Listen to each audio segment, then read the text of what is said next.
Ngithi angithathe leli thuba ngidlulisa okukhulu ukubonga kulabo abayisukumelile indaba yehhashi likaMfundisi uMlungwana. Okokuqala, into eyadala sangadisclose ukuthi kunehhashi elokhunjana likaMfundisi uMlungwana ingoba sasingathanda ukuthi kuwumhlangano omkhulu kaJanuwari kube futhi kukhulunywa yabo, sasifisa nje indaba ibe yinye ngoJanuwari, kube indaba yokuya entabeni engcwele iKhenani kuze kubuye aze uShemba uvala umhlangano wakhe omkhulu kaJanuwari.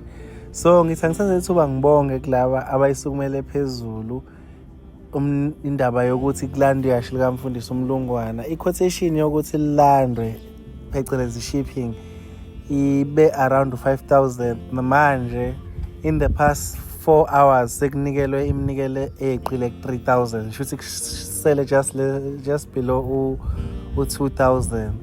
Imininingwane lapha kwibhayo indaba enkulu. Inkosi izonibusisa, nabasazocosha isibusisa inkosi izobabusisa. Nje ngathi ngingaba kuhle konke. Siyabonga.